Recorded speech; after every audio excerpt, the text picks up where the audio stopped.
aqui vai ser mais completo, porque nós vamos entrar no livro.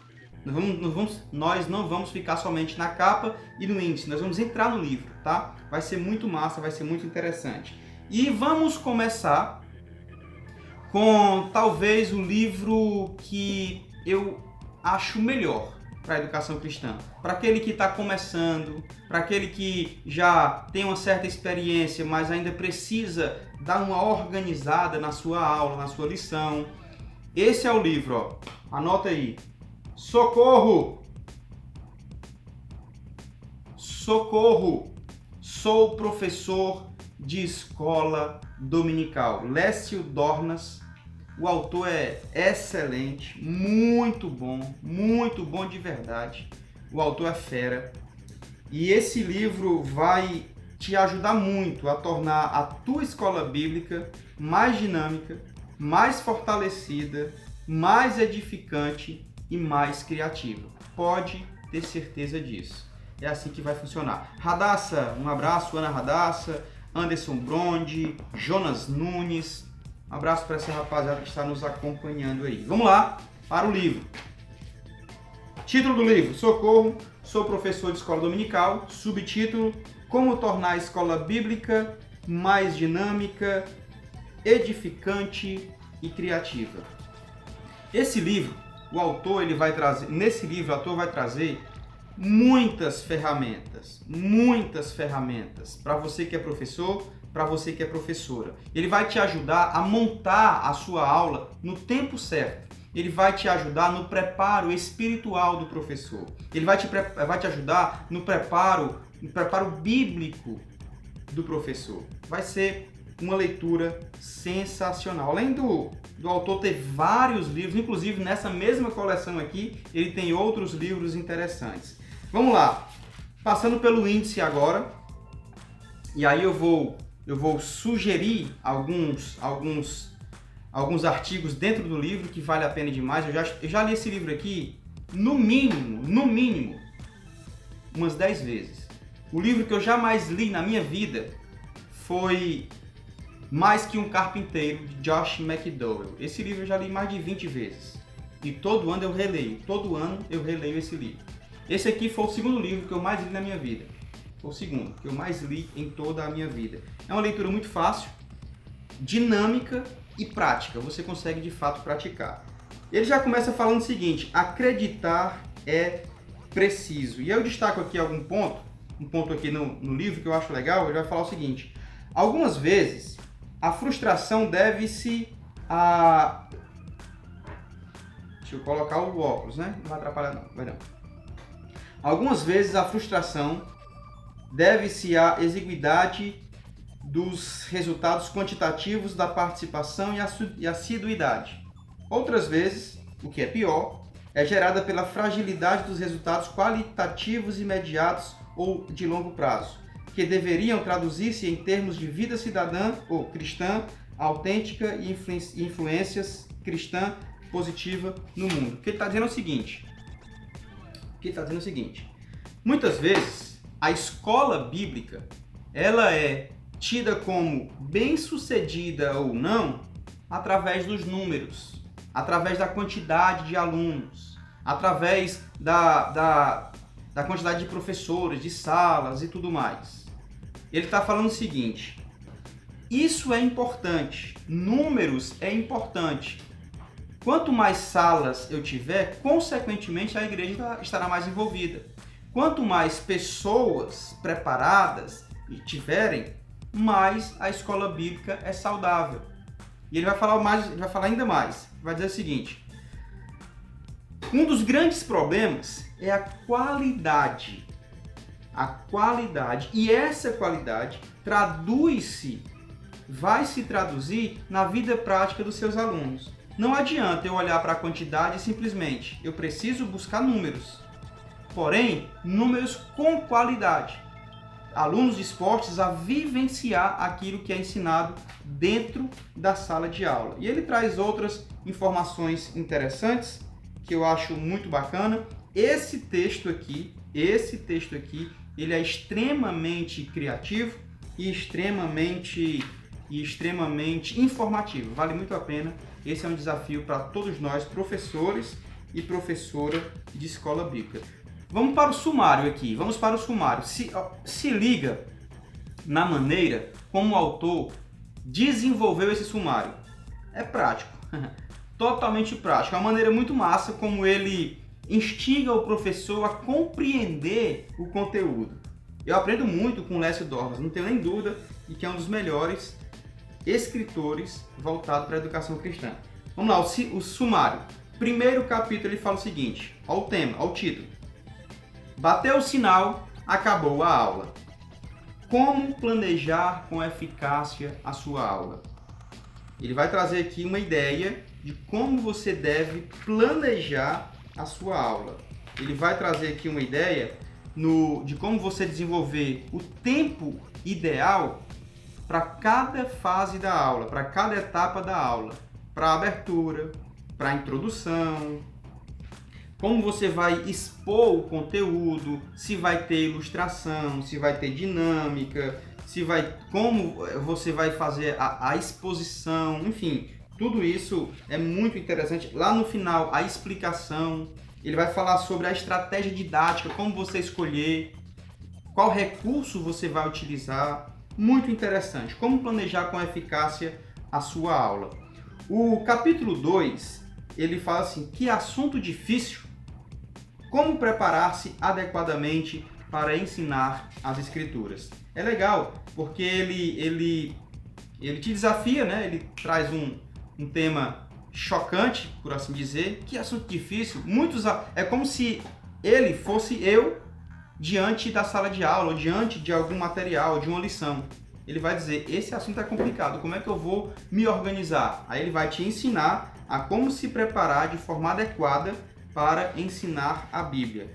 Eu gosto demais, porque ele vai instruir a todos nós a como se preparar, como eu devo me preparar para ensinar a Escritura Sagrada, a Palavra de Deus, e é muito legal. Por exemplo, aqui, eu vou dar um exemplo aqui, ele vai falar sobre o preparo espiritual, ele vai falar aqui sobre o preparo bíblico, aí o espiritual a gente sabe, né, que é oração, jejum, enfim, tem todo um processo que ele utiliza aqui. O preparo bíblico, de fato, é conhecer a Bíblia, utilizar outros recursos para estudar, ler várias vezes o texto bíblico durante a semana, desenvolver uma ideia central, é muito interessante.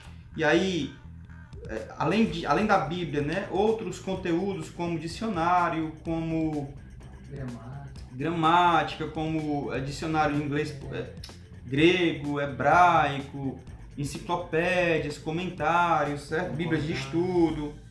Ele vai falar, você faz um esboço detalhado, enfim, cara, muito, muito interessante também esse capítulo 2 e a maneira como ele aborda. Olha o tema do capítulo 3.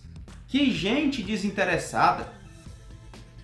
Como motivar seus alunos a se envolverem com o estudo da Bíblia? Interessante, né? A maneira como ele aborda. Que gente desinteressada! Como fazer com que seus alunos se motivem a participar, a se engajar na sala de aula. Ele vai falar, primeiro, você deve levar a sério o estudo da Bíblia e fazer com que eles compreendam isso. Segundo, você precisa ser pontual.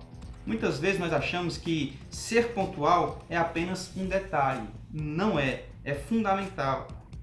Porque o aluno passa a acreditar, a confiar, a saber que pode chegar com antecedência porque a aula vai começar na hora.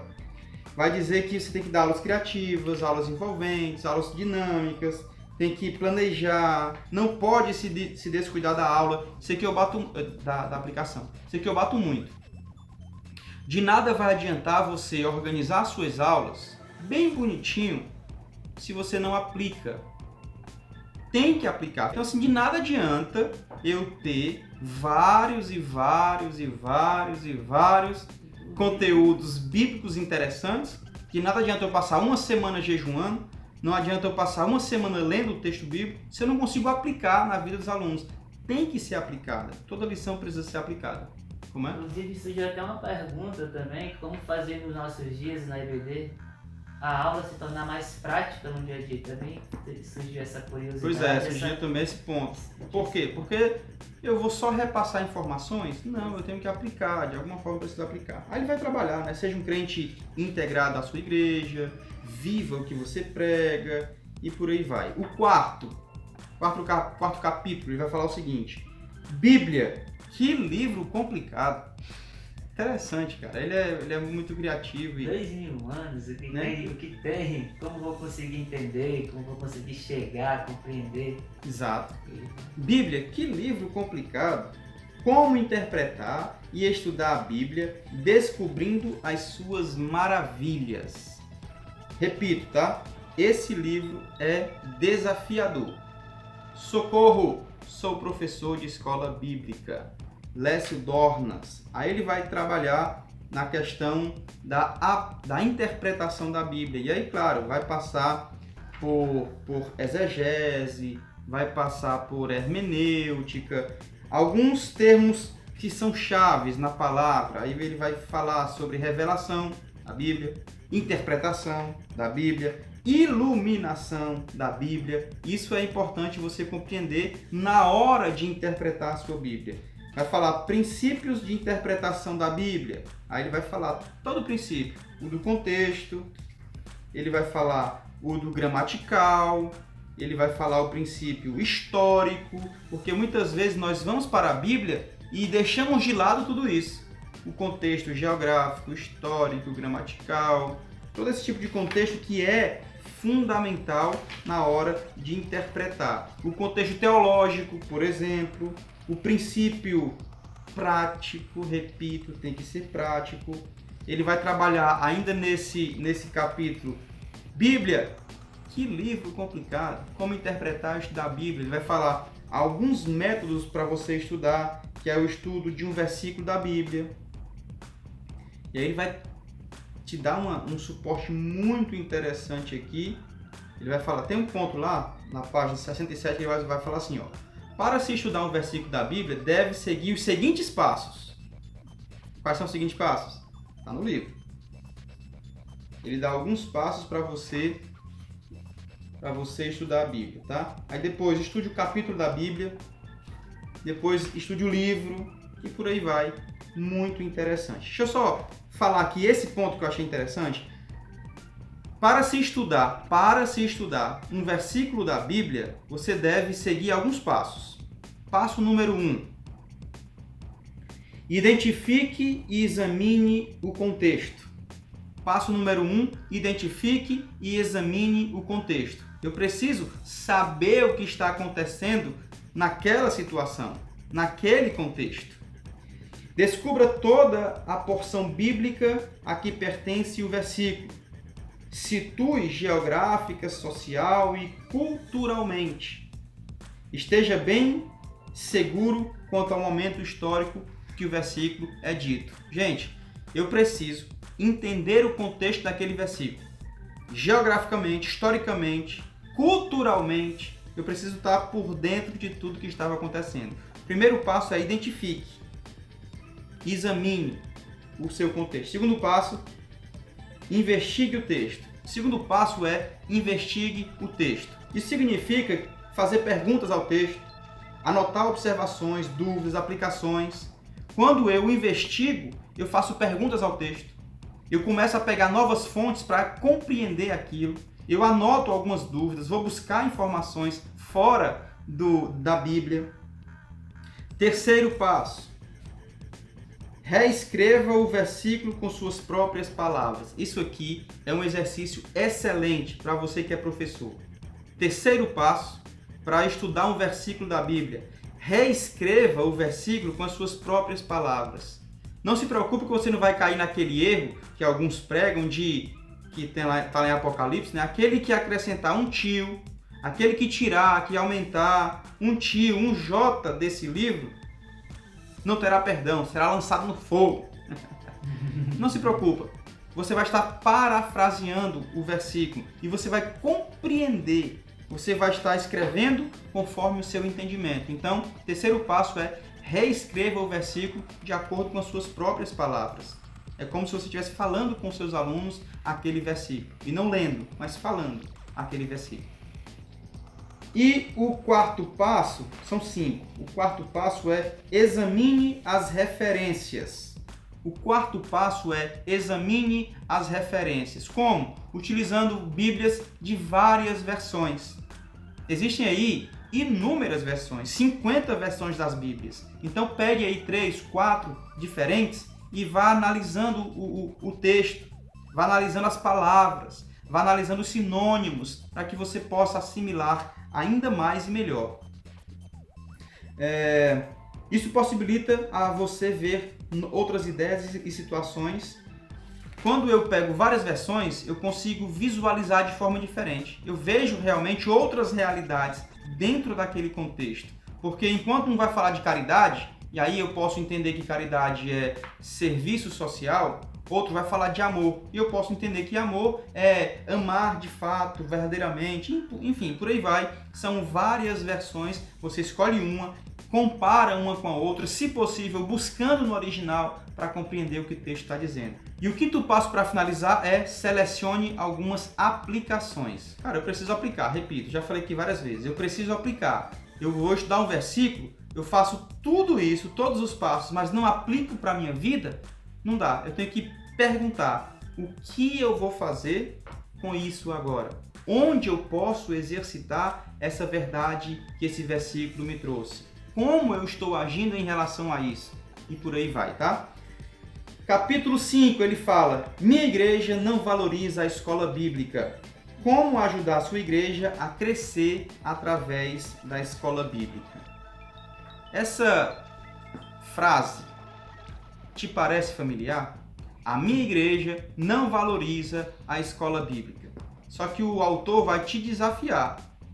Como você pode ajudar a sua igreja a fazê-la crescer em números e em qualidade? Você, enquanto escola bíblica. Aí ele vai te dar várias opções. Vai dizer que a escola bíblica também tem esse poder de multiplicar. Também tem esse poder de fazer novos discípulos e fazer com que os membros integrem-se à escola bíblica. Nós temos aqui uma pessoa, Cícero Guelso, que foi uma das pessoas que chegou, pelo menos na nossa igreja, através da escola bíblica.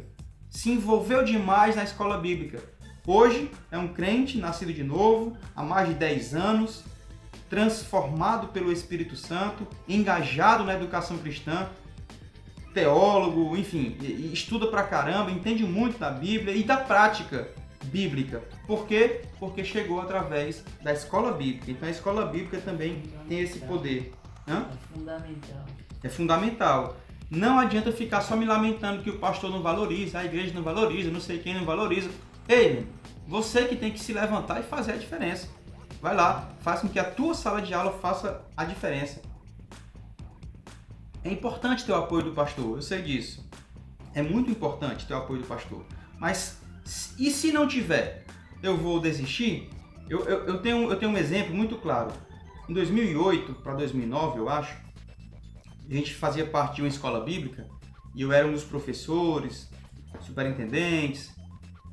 Nós tínhamos total apoio do pastor. Total apoio do pastor. A gente chegou a botar mais de 100 alunos na sala de aula. Em um universo de quê? De 140, 150 crentes na igreja, membros na igreja. Praticamente chegou a domingos que todas as pessoas, membros que estavam no culto à noite, estavam na igreja, na escola bíblica pela manhã, no domingo. É um negócio assim fantástico. De 150 membros, 108 está na escola bíblica, com 9 salas. 9 salas. Discipulado, jovens, adultos e 4 salas infantis. Claro que a qualidade da escola bíblica tem que fazer a diferença. Claro que o suporte com coordenadores e professores tem que ser positivo, mas o apoio do pastor ajuda muito. Tanto é que quando mudou-se de pastor, a escola caiu para mais da metade. A assiduidade caiu para mais da metade. Enquanto tinha 108, passou para menos de 50. Menos de 50. Então assim, esse apoio é importante, mas não é o que faz a diferença. Não é o que faz a diferença. Você precisa também se mexer, se movimentar e buscar novas possibilidades. A gente fala muito sobre isso aqui, sobre a multiplicação, sobre discipulado 1 a 1, sobre ganhar um grupo de pessoas e a partir dele multiplicar e por aí vai. Aí ele vai falar, né?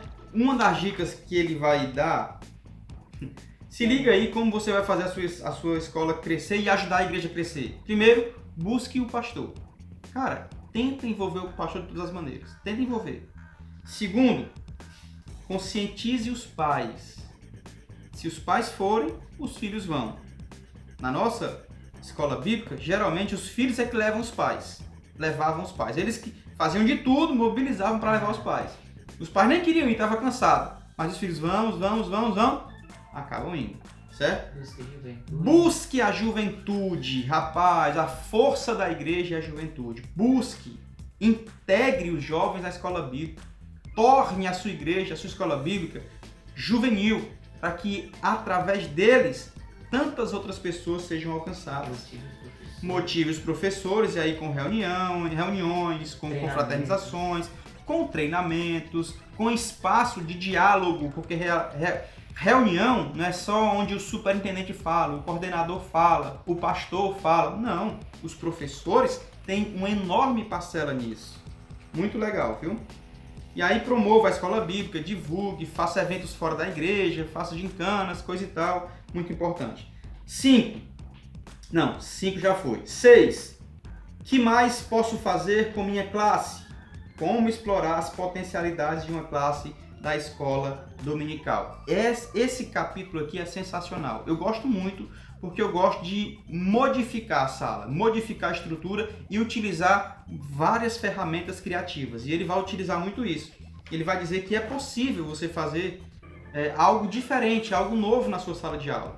Estamos falando do livro Socorro, sou professor de escola bíblica, como engajar, envolver, como tornar a sua sala de aula, a sua escola bíblica mais dinâmica. Aí ele vai falar que você pode organizar debates, organizar várias ferramentas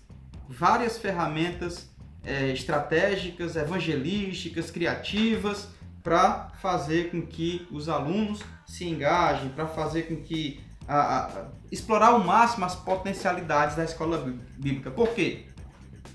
Porque muitos acham que escola bíblica, eu já falei isso em outros vídeos, que a escola bíblica é um passatempo bíblico, e não é. Não é simplesmente jogar um papel com um desenho para a criança pensar, não é. Não é simplesmente chegar na sala de adulto e ler a revista, não é. É compartilhar ideias, experiências, é fazer algo novo, é evangelizar dentro da escola bíblica, com o grupo de alunos da escola bíblica, também tem essa potencialidade evangelística, tá? Não é simplesmente repassar o conhecimento. E tantos outros, ele vai bater muito nessa história da evangelização dentro da escola bíblica, vai falar sobre as missões, ou a missão de Deus dentro da escola bíblica, ou seja, lá eu vou descobrir missionários e vou fazer com que os alunos, professores, se engajem na missão de Deus, enviando, contribuindo, ajudando. Outra coisa, ação social. A igreja precisa fazer ação social. Ação social passa pela missão da igreja. Então eu tenho que fazer também como escola bíblica.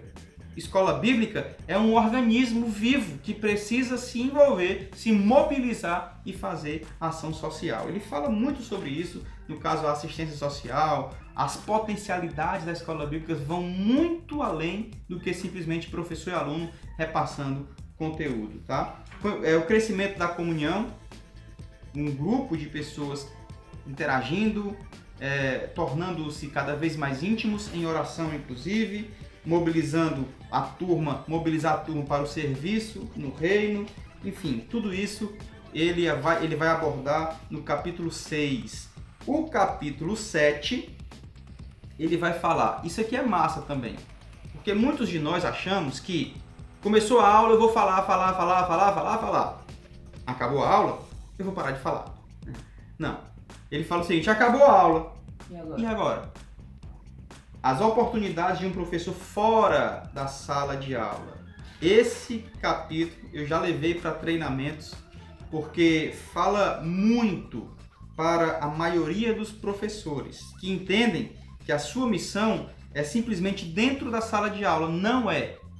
Fora da sala de aula você tem inúmeras oportunidades de continuar ensinando para os seus alunos. Ele vai abordar aqui alguns pontos. Por exemplo, dimensão do comportamento. A dimensão do comportamento.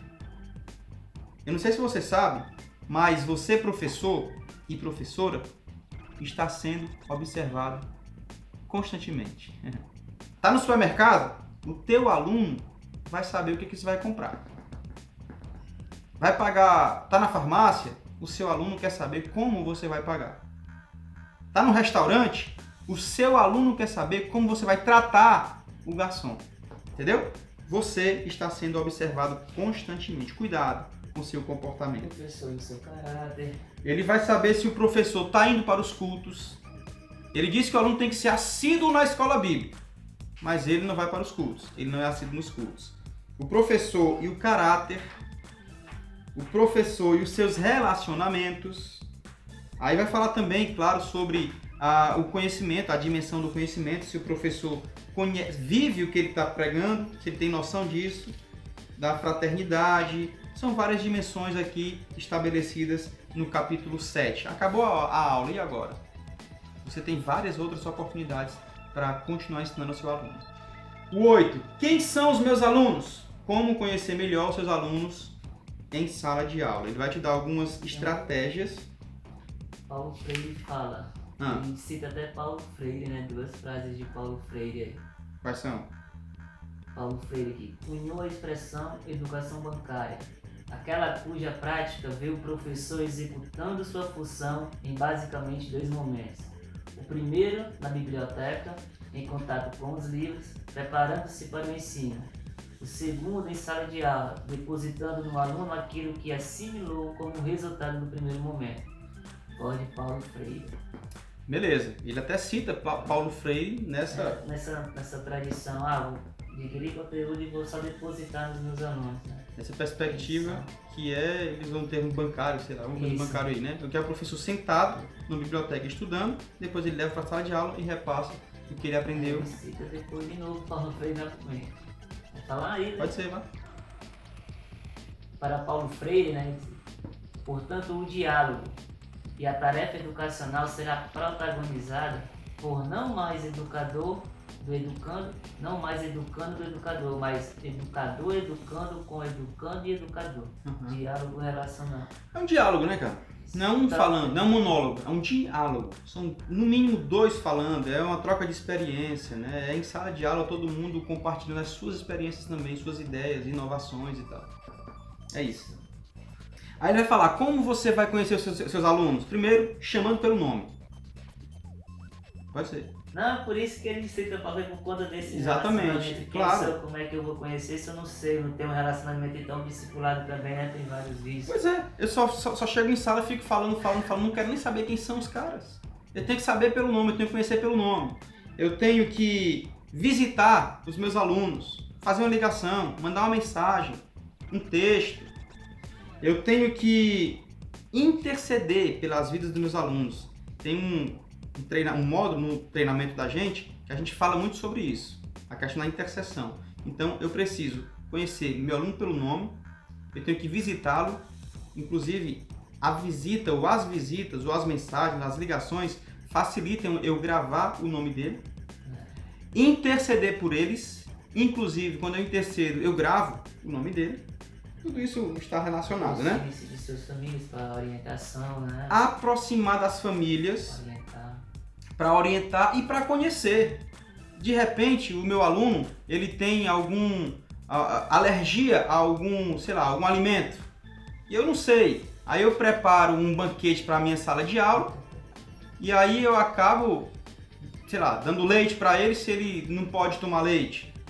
Ou então eu preparo uma sobremesa e distribuo para minha sala. Só que tem algum produto que o cara não pode tomar, tem alergia ou tem intolerância, entendeu? Então essa aproximação, essa proximidade com a família também facilita nisso. Para conhecer, para saber como ele vive, para saber o que ele pode, o que ele não pode, como é que é. E entender, inclusive, alguns pontos no comportamento dos meus alunos. Aí descubra a ocupação e os interesses de seus alunos, né? Seja social. Tudo isso. Social. Capítulo 9. Afinal, que tipo de professor eu sou? como melhorar a qualidade do trabalho do professor. E aí ele vai dar vários exemplos. O professor parteiro, lê o livro que você vai entender o que é isso. Professores que sabem como ensinar, professores que sabem o que ensinar, treinamento direcionado e por aí vai. Tem muita coisa interessante aqui para a gente, inclusive, se autoconhecer, auto-identificar. Ele dá exercícios também no final, né? Pois é, que esse exercício é um exercício para eu me auto-identificar. Que tipo de professor sou eu? Ele vai entregar lá, né? E o 10, capítulo 10. Socorro, sou professor da escola dominical. Bênçãos e desafios para este final de milênio. Na verdade, né? Para esse novo milênio. Bênçãos e desafios. Esperança, sendo ponte, sendo aluno, sendo servo, sendo canal para o crescimento, sendo responsável, objetivando a glória de Deus, gratidão. Muito bacana também. No final, ele vai dar os 10 mandamentos do professor da escola bíblica, o plano de salvação e uma biblioteca básica do professor de escola bíblica. Muito interessante. Então, esse livro aqui, eu repito o que eu falei, foi o livro que eu mais li voltado para a educação cristã. Deixa eu só falar aqui a biblioteca sugerida pelo autor. Bíblias, Interpretação Bíblica Brasileira, Imprensa Bíblica Brasileira, a Bíblia de Jerusalém e a Bíblia na linguagem de hoje. 3 versões interessantes. Concordância, ele sugere Concordância Bíblica Brasília, Sociedade Bíblica do Brasil, da SBB. Dicionários, manuais e atlas, ele sugere o Dicionário da Bíblia de John Davis, o novo Dicionário da Bíblia de J.D. Douglas, esse Manual Bíblico de Halley, conhecido também, Pequeno Atlas Bíblicos, Comentário Bíblico, ele vai sugerir o Comentário Bíblico Broadman, não sei falar inglês ainda. O Antigo Testamento, cobrido de Gênesis e Ananias. Estudo nos livros do Antigo Testamento, Em Diálogo com a Bíblia de Miller, N. Miller, e outros tantos aqui. E ele vai sugerir, inclusive, alguns livros para conhecer o aluno. Tem a Bíblia de multimídia, tem vários livros interessantes, tá? Gente, esse é o livro que eu indico hoje, tá? Sou professor de escola bíblica. Socorro! Socorro! Sou professor de escola bíblica. Como tornar a sua escola bíblica mais dinâmica, atraente e envolvente, tá bom? Espero que você tenha gostado, tenha curtido. Foi muito especial compartilhar com você. É muito massa, é muito importante, é muito impactante. Estamos no YouTube, Escola Bíblica Memorável no YouTube. São 10 vídeos sobre liderança, uma playlist sobre criatividade. Você vai ser impactado com essa playlist de criatividade. Tá chegando mais coisa aí, tá? Já lançamos outros vídeos, não subimos ainda, mas temos aí, ó, pedagogia invertida, como desenvolver um bom debate, o que fazer para engajar seus alunos, como trazer de volta os seus alunos para a escola bíblica. Temos muitos vídeos sobre motivação, muitos vídeos sobre reflexão bíblica, mensagens bíblicas, muita coisa especial, muita coisa bacana. E você precisa ir lá, curte e compartilha todos os vídeos e se inscreve no nosso canal, tá bom? Chegamos ao final de mais um vídeo. Hoje, sexta-feira, toda sexta-feira, dicas de livros para a escola bíblica, e eu convido você a compartilhar sempre todos os nossos vídeos e também nossos banners aí no feed, tá bom? Forte abraço, fique na paz de Cristo e seja memorável sempre. Tchau!